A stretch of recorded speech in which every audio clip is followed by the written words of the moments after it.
মেক্সিকোর শক্তিশালী মাদক চক্র নেতা নেমেসিও ওসেগেরা সার্ভান্তেস ওরফে এল মেনচো নিহত হওয়ার পর দেশ জুড়ে ছড়িয়ে পড়ে সহিংসতা। তিনি ছিলেন কুখ্যাত জ্যালিস্কো নিউ জেনারেশন কার্টেলের প্রধান, যারা ফেন্টানিল, মেথামোফেটামিন ও কোকেন যুক্তরাষ্ট্রে পাচারের জন্য পরিচিত। নিউ রাজ্য জলিস্কোতে সেনাবাহিনীর অভিযানে বন্দুকযুদ্ধে তিনি নিহত হন। এরপর কার্টেল সদস্যরা ২০টি রাজ্যে ২৫০টির বেশি সড়ক অবরোধ, গাড়িতে অগ্নিসংযোগ ও হামলা চালায়।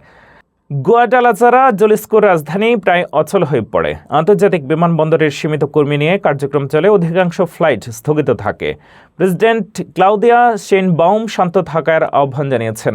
যুক্তরাষ্ট্রের সহায়তায় অভিযান চালানো হয়েছে বলে নিশ্চিত করে white house. President Donald Trump দীর্ঘদিন ধরে ফেন্টানিল পাচার ঠেকাতে মেক্সিকোর উপরে চাপ দিয়ে আসছিলেন।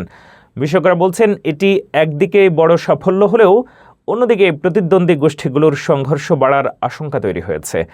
সিজেএনজি দুর্বল হলে নতুন করে ক্ষমতার লড়াই শুরু হতে পারে, যার প্রভাব আরও সহিংসতায় রূপ নিতে পারে।